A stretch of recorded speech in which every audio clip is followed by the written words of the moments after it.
So, as America moves into more contemporary times, we start experiencing more contemporary issues. And one of the most contemporary issues we have right now is immigration.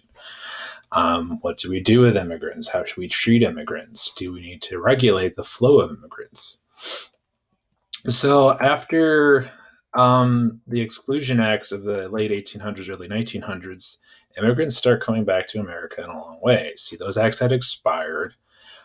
So we see tremendous numbers of people from other countries coming back to America. We're still seen as this shining beacon in the world. So why would people want to leave their countries to come to America? A couple of reasons, and there's lots more than this, but these are two major ones. One's for political freedom, and the other's for economic opportunity. Political freedom, meaning that they might be suffering from an oppressive system in their home country, and they want to come to America to have a voice in their government. Because remember, sometimes people live under governments that don't listen to them, that they're dictatorships, and the only opinion that matters is that of the party. Immigrants also come to America for economic opportunities. Maybe there's a highly trained individual in another country and they can't find the job they need in their home. So they come to America because they know we have lots of jobs available. Or some people might just be living in poor conditions and not having any job at all. And to better their lot in life, they might come to America. And even if it's a lower wage job, it still might be better than what they're experiencing at home. So, an example of both of these things, since in the 2000s, Hondurans, they're living under an oppressive system. Hondurans have faced high unemployment, large gaps between the wealthy and the poor, military-run governments, and tremendous gang violence. That kind of combines both reasons, and I don't blame anybody for not wanting their family to live under that kind of oppression. So let's say immigrants do come to the United States. What are some issues related to immigration policy? Strain on government services. What this means is that oftentimes when immigrants come to America, they don't necessarily get jobs right away. So maybe they need government assistance.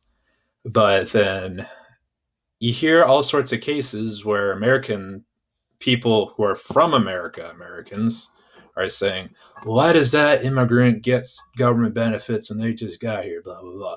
A lot of times they get seen as somebody from a foreign country coming in to just take benefits provided by our government.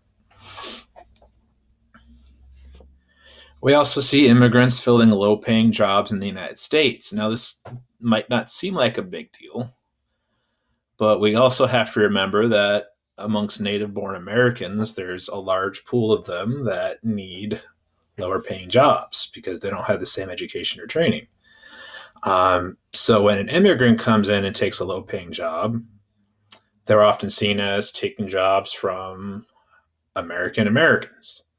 Or they're often seen as, well, I got my job, I'm getting paid well, but that guy's doing it for cheaper than I do it. So I'm losing work to them. So that kind of creates a lot of animosity between immigrants and some native born Americans. Border issues. Now we have two major borders, one up north in Canada, but we don't get a lot of pressure from them. What you hear about a lot in the news is the Mexican border.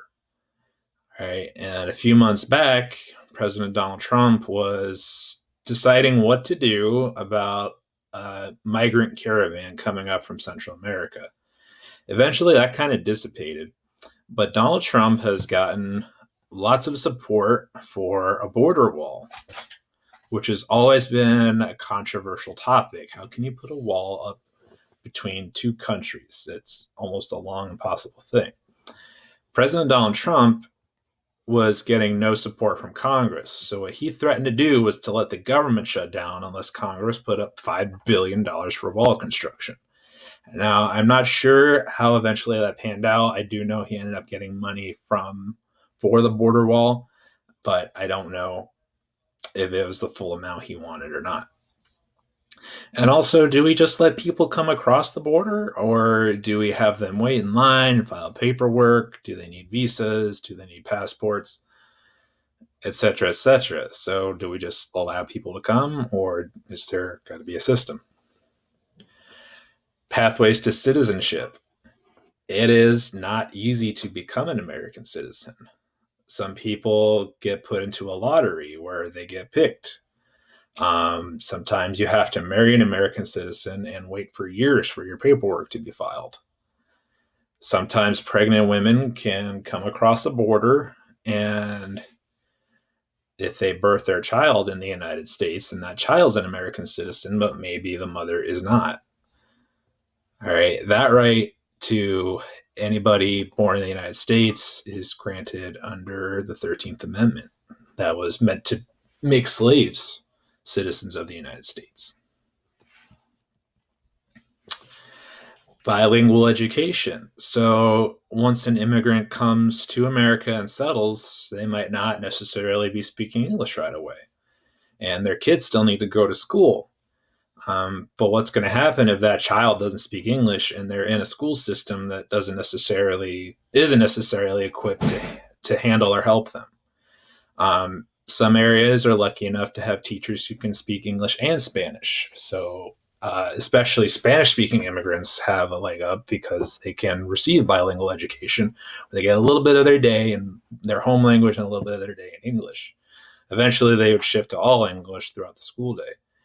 But again, a lot of people who are born in America think people should just be speaking English all the time, and we shouldn't have to offer bilingual education. And this isn't really an issue, but it's a side effect. America is probably one of the most diverse countries in the world. You could go to some cities and see or hear dozens, if not hundreds, of languages being spoken. People of all sorts of colors, shapes, and sizes of different religious beliefs or non-religious beliefs are part of American culture. I personally love American cultural diversity for the food. Imagine if nobody from China or Mexico had ever immigrated to the United States. We'd be pretty boring food-wise. Also, I like the occasional Indian food. That's my favorite.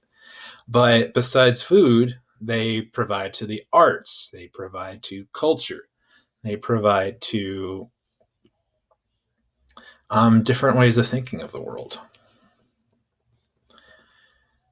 So immigrants almost always contribute more than they take out of the system. And there's been studies done that immigrants pay their tax money, they get jobs, and they try to fit into American society. So we can't always think of immigrants as lower class people who are coming from poor countries. But they contribute diversity in music, to the visual arts, to literature. Many authors have come from other countries to the United States. Different roles in the labor force. So they will oftentimes take jobs no one else wants, or maybe sometimes we get the best doctor from a different country. A lot of our scientists who have had scientific breakthroughs, which couldn't have happened in their home country, they come to the United States and they achieve their dreams here. And also, many minorities have been elected to high public offices. So when an immigrant gets here, they might run for local office. There's even immigrants in Congress that have achieved high office. So, for example, guy on the left here is Drake. Now, we wouldn't have Hotline Bling without him. Drake was born in Canada. All right, not very far away. The lady you see on the right, she's Ilhan Omar. She was born in Somalia and she immigrated to the United States, and now she is a congresswoman for the state of Minnesota. And there's a whole list of immigrants that have given great achievements to the United States. Albert Einstein worked on nuclear physics. Arnold Schwarzenegger, actor, became governor of California. Any number of people you could think of have come to the United States and done great things because America opened the doorway to opportunity for them to do so.